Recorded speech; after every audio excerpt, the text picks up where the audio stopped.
কয়েকদিনের প্রবল বৃষ্টিপাতের ফলে বরাক উপত্যকার প্রায় সকল নদীর পাশাপাশি সকল হাওর বিলেরও জল থই থই করে বেরিয়ে চলেছে। এতে প্রতি বছরের ন্যায় কাটিগড়ার হাওর অঞ্চলের জনগণের মধ্যে আতঙ্ক দেখা দিয়েছে।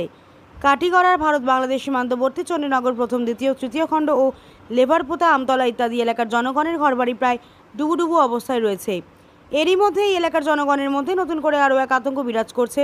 বিগত বছরে এলাকার জনগণ তাদের বাড়িগুলো বন্যার কবলে পড়লেই তারা নিজেদের গরু, মহিষ, ছাগল সহ পরিবারের সকল লোকজনদের নিয়ে আশ্রয় নিতেন সীমান্ত সড়কে।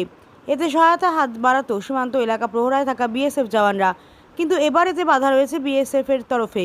বিগত মাস কয়েক থেকে এই বাধা অব্যাহত রয়েছে ভারত বাংলাদেশ সীমান্তবর্তী সীমানা প্রহরারত বিএসএফের পক্ষ থেকে।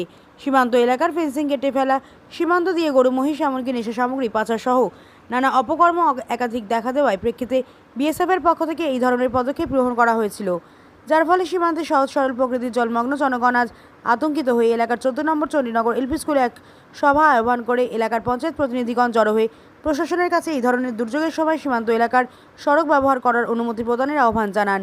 এলাকাবাসী জানান, একাধিকবার জেলা প্রশাসনের কাছে আবেদন জানিয়েছেন, কিন্তু তারা কোনো সদুত্তর দিতে পারেননি। কালাইন ব্লক কংগ্রেসের কর্মকর্তা সন্দীপ দাস, রাজাটিলা গাঁও পঞ্চায়েত এলাকার এপি সদস্যের প্রতিনিধি ইয়াহিয়া হোসেন টিপু, পঞ্চায়েত প্রতিনিধি শাহজাহান আহমদ, আলিমউদ্দিন, শামসুল হক সহ অনেকেই উপস্থিত ছিলেন। সবাই উপস্থিত ছিলেন কাটিগড়া থানার ওসি জোসেফ ভি কেইবম। সভা শেষে তারা বিএসএফের কর্মকর্তার সঙ্গে দেখা করে ছাত্রছাত্রীদের আসা যাওয়া যে কোনো জরুরিকালীন পরিস্থিতিতে সীমান্ত সড়ক ব্যবহারের অনুমতি প্রদান করেছেন বিএসএফ কর্তা। এলাকার নেতৃস্থানীয় ব্যক্তিগণ ইতিমধ্যেই কাকসারে জেলা আয়ুক্তের সঙ্গে দেখা করবেন বলে জানান। তাছাড়াও বিএসএফের কর্মকর্তা জানিয়েছেন যে ঊর্ধ্বতন কর্তৃপক্ষের নির্দেশনাকে মান্য করবেন সর্বাবস্থায়। ব্যাপারটা হচ্ছে চণ্ডীনগর গ্রাম, যেটা চণ্ডীনগর গ্রাম টোটালি বর্তমানে ফ্লাড এফেক্টেড, এবং এটা তারা ওই গ্রামের মানুষরা এখন এরিয়া বর্ডার রোড ইউজ করি এরিয়া আসা যাওয়া করতে লাগে। কিন্তু আমরা উভয়বারে এখানের কাটিগড়ার ওসি এবং আমি সহ ওই গ্রামের একটা প্রতিনিধি দল আমরা গিয়ারিয়া এখানের কোম্পানি কমান্ডার যে তার সঙ্গে দেখা করছি, এবং উনি অত্যন্ত আমরা সঙ্গে সৌহার্দ্যমূলক আলোচনা হয়েছে, এবং আলোচনায় তাই জানাইছেন যে তার যে ক্ষমতা আছে তার ক্ষমতার ভিতরে তাই এখানে ছাত্র যারা এবং ইমার্জেন্সি পেশেন্ট, তারপরে এখানে ইমার্জেন্সি কোনো ব্যাপার থাকলে যারা আছে তারারে ওঠানামা করিয়ে যাতায়াতের অসুবিধা তাই কর্তা নাই, এবং তাই যাতায়াতের সুবিধা দিয়ারি দিবা।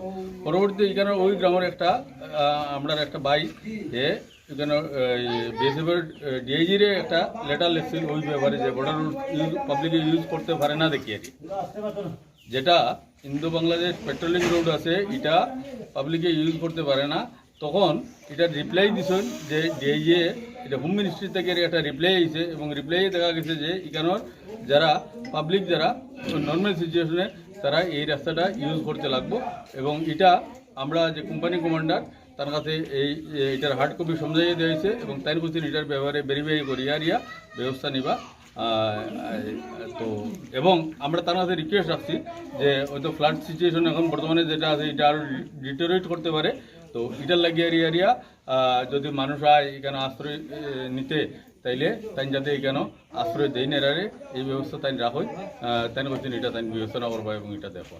ডিআইজির অর্ডার মতে থেকে এই চণ্ডীনগর গ্রামের সহ এলাকার মানুষের যে যাতায়াতের যে ব্যবস্থা ছিল এই বর্ষা মরশুমে বা বন্যার কবলে পড়ে এই রাস্তাগুলো বন্ধ হয়ে যায় বিগত কয়েকদিন থেকে। এর কারণে এই এলাকার মানুষ যাতায়াত করতে বিভিন্ন অসুবিধার সম্মুখীন হতে হচ্ছে। এই কারণে এই এলাকার মানুষ বর্ডার রোডের মাধ্যমে দিয়ে একমাত্র যাতায়াতের এক ব্যবস্থা ছিল, কিন্তু বিগত কয়েকদিন থেকে বিএসএফ ইন্দো বাংলা ভারত সীমান্তবর্তী বিএসএফ রক্ষীরা এই গ্রামের মানুষদের যাতায়াত করতে বাধা দিচ্ছে।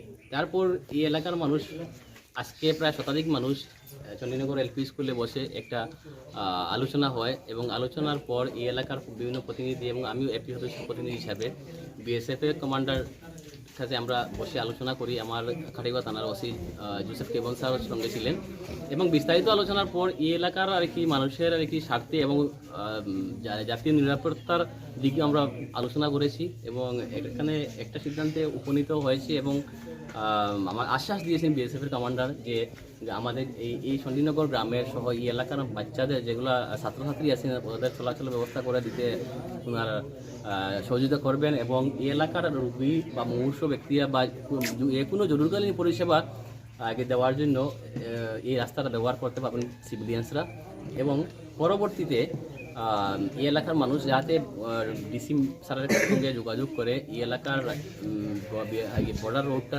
কীভাবে কি ব্যবহার করা যায় কি না এই ব্যাপারে আলোচনা করার জন্য উনি আদেশ দিয়েছেন।